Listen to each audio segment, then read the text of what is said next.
It's an amazing day, and welcome to About the Facts podcast. I'm your host, Mike Shelton. And I am Brittane Grant, and we are so excited to be here at the Oklahoma State Capitol for the Black History Day.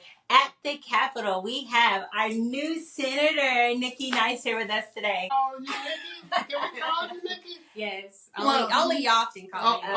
Okay. Senator Nice. Senator Nice. And not only are we at the Capitol, we are in her office. And let me just tell you, if you haven't been by Senator Nice's office, you got to come by. Just the collage of pictures that are in this office are pretty impressive. Okay? I think you're trying to clown. No. You're saying I got too much going on? No, you have a lot going on, but it's historical. It's historical, and everybody needs to come.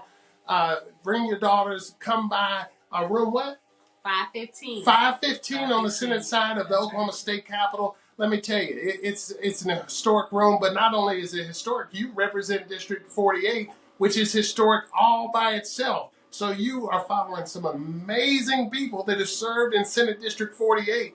And so tell me, as your first month in office, how does that feel to be in office and be in the shoes of those people? Well, first, thank you for the opportunity to be with you all. I'll say it is very surreal. I'm still soaking in and reveling the fact that I am a state senator and the shoulders that I stand upon, because I do not take it lightly. I do not take it for granted, and I am humbly grateful for the opportunity to serve. I never imagined I would have an office at the Capitol. I grew up down the street.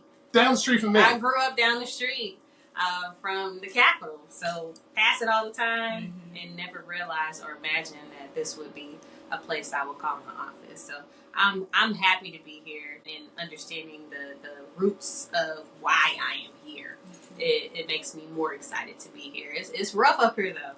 It's rough. I'm not gonna lie to you. It's rough. It's a lot, but for such a time as this. But you're not new. You served in our Oklahoma City Council office, Ward 7 City Councilwoman, for how many years? 6. 6 years. So understanding the ability to navigate and negotiate with people is not new to you. We are proud of you being in this space. I normally end the show with this, but I need to ask you a very important question. You will promise to be back on our show to talk about the issues that are happening in this building. I absolutely promise. Okay, well, that's good. We are here for Black History Day at the Capitol. Tell us, what does Black history mean to you? It means culture. It means a story. It means history, being able to define ourselves by ourselves, and let other people know we have always been here. We have always been of Black excellence, and we will continue to be of Black excellence. That's what Black history means to me. So I know you personally from running your race, because we knocked doors together. Yes, we did. We were out in the community, so I understand how hard it is for Black women to just work to get in the spaces and places that you reside, that I reside in, and tell us about some of the mentorship or some of the women that have paved the way for you to be able to be where you are right now. Well, all the women that I know that have been elected, and even some men, that have also helped to teach me what is important, what to do, what my fight will look like, if you will, in order for me to be here and represent the people that I'm serving. But, I think of the history of Clara Luber.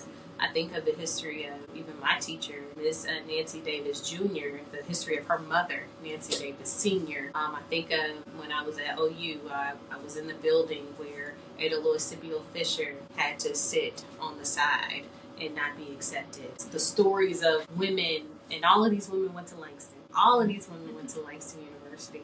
So it's also Willa Johnson, who was the first Black city council member in Oklahoma City. It's Angela Munson. It's Anastasia Piven. It's Connie Johnson.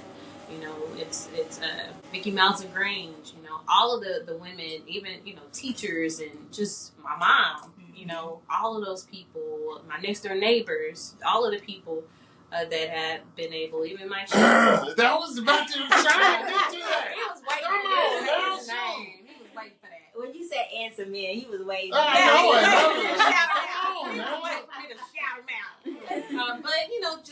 to see a person that I went to meal with and know when, people like this, like, oh, wait, I grew up around the street from his brother. That's the connection. She just called me old on the fly. Okay, go ahead. Go ahead. We're going to senator. Go ahead. But to me, I love Oklahoma because it's small. It's a big, small place. Mm-hmm. So you're always one or two people from who you are looking for. So I'm grateful for people like Mike Shelton. Grateful for friendships that I've had with you, Brittany, and other people that I've just been able to have conversations with that tell you you're doing a good job, or have you thought about this, or hey, I got a bill for you, or hey, have you thought of Nikki? Come get somebody to do this. It's all those things, and I love it. I mean, sometimes we get on our nerves. I can't say that without saying I also love the fact that I'm able to serve. You emceed the program today. Of course, we encourage people, you can't make it just about Black History Day to come to this building. Oh, absolutely. But why is it important to come up here for Black History program for this building to see the faces of the rest of the state, what the state looks like? It's important because there are people in this very building right now establishing and wanting to create policy that erases the fabric of what we stand for. Just last week there was a bill about DEI that they were trying to eliminate, and it was able to make it out of committee on the Senate side. So we should not take these things for granted. And fine state agencies. There's a bill to fine state agencies to if they have Black History programs. So let me just say this: it's important to be here. It is important to be here. They need to see us, and I say that as one of two Black senators on the Senate side. There's only 2 out of 48. So they just see us in the room. They only see us in the room.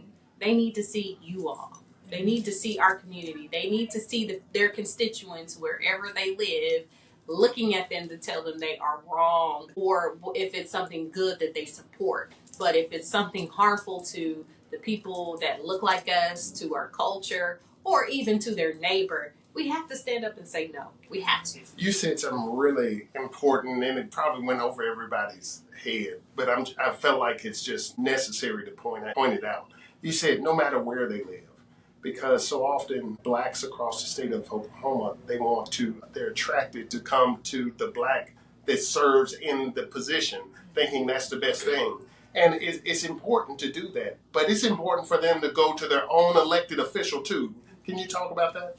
Absolutely. I love, like I said, I love my people. And I know I am the representation of who we are. But please know who actually represents you. Who is the person where you live that is saying yes to something that may be harmful to you. Because that is the person you have to talk to. That is the person who needs to hear your voice. That is the person who needs to know your name. And that is the person, if they don't get and understand what you are saying or vote against your best interests, you have to let them know that you don't appreciate that and make sure it is felt as well as heard. So, Nikki, leave us with something today that is impactful for us as people, as for your Black community. This has been, how many years we've been doing this? Kind of 3? This is the third year for this program. Yeah, so leave us something to chew on, some thought-provoking words of wisdom for our viewers. Well, I don't know if I have words of wisdom. I mean, because right now it's hard to encourage. I can barely encourage myself with the climate of what's happening. But I'll tell you this: there are people that are fighting. There are people who want change to happen positively for the communities that we serve and that we represent. But you have to be engaged in the process. It's very much easier said than done. But I have a committee meeting today, and I have received hundreds of phone calls about one bill.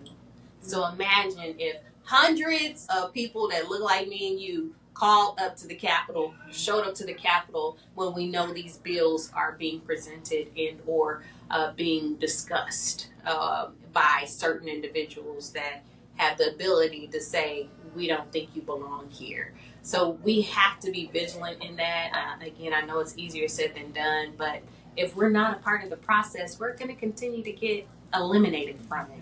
It's easy to eliminate us when they don't see us. And that's why I show up with my ancestors and my best self and the spirit of Eve Melvin Porter to the people who last served, such as Senator George Young. I have to bring my best self and bring the spirit of them in this building, in this atmosphere every single day. And I'm going to tell y'all now, it is hard. It is hard. We think it's hard. But do it. You got to do it. So show up, call whoever represents you, send an email, and make sure you know what is going on around you. I got one more question. Okay. All right, it's a question just feeding off your energy, and you talked about how important it is to stay engaged. Over some podcasts, I've talked about how November really broke a lot of people and their faith in politics, and to see how it's playing out is even breaking their spirit more on they just want to put their head in the sand. Mm-hmm. What would you tell not only your constituents but just people? That this is no time to put your head in the sand, that this is a time to double down and get more active. It is. I know one of the things that has been resonating around, and I've been hearing around, is don't worry about the people that Harriet Tubman would have left behind. Mm-hmm. We have to make sure we are taking care of ourselves. So we have to be a part of the process. And I'll say this, if you were a part of one party and that party disappointed you and now you don't want to be a part, that's the problem. That's the problem right there. If you are showing up and putting yourself back in these conversations, that same party that you have been a part of is going to continue to make sure that you are not heard too. So if you have a problem with what's going on, I promise you have to be in the room. It's hard, but you have to be in the room. And if you're not in the room, that's again when the conversation is easy to say you can be overlooked. We thank you, Senator Nice. Why put you on the spot like that? Why you do that? I can't win. Why you do that? I can't win. I just need you to know. I need you to know how awesome it is to be here. Mm-hmm. It's awesome to celebrate you in this space. But more importantly, you need to stop by room what? 515. 515 Oklahoma State Capitol, State Senate side. Come see Nikki Nice. Oh, so sorry. Nice. Senator Nikki Nice. Stop by, come by and see her because she needs your support and she needs to know that you're with her. Yeah. Like, subscribe, and follow us About the Facts podcast. We'll see you guys soon.